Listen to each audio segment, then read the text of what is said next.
આજે આપણે high protein cheela બનાવીશું.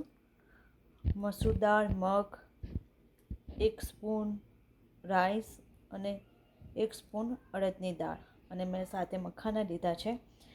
તેની સાથે સાથે આદુ, મરચાં અને લસણની પેસ્ટ બધું સાથે આપણે એને મિક્સ કરી દઈશું.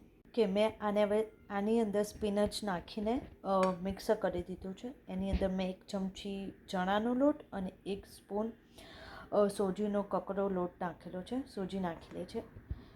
આ નાખવાથી તમારે પુલ્લા એકદમ મસ્ત ક્રિસ્પી થશે. ઓકે, આ રહ્યું આપણું ફાઇનલ લુક. જોઈ શકો તમે, જો કેટલા મસ્ત દેખાય છે.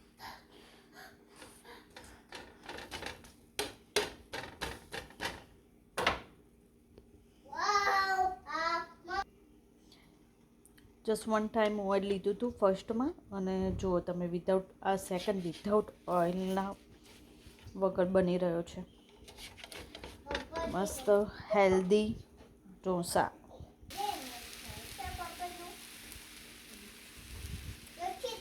તો તમે પણ બનાવીને ટ્રાય કરજો. બહુ મસ્ત હેલ્ધી ઢોસા બને છે અને સારું એવું વેટ લોસ પણ થઈ જશે તમારું. Thank you so much. વિડીયોને ગમ્યો હોય તો લાઇક શેર જરૂર કરજો. જો તમે છોકરાઓ માટે બનાવતા હોય તો આની અંદર ચીઝ પણ એડ કરી શકો છો. ભાઈ કેવું લાગ્યું? કેવું બનાવ્યું મમ્મીએ? મસ્ત બનાવ્યું? મસ્ત બનાવ્યું ભાઈ?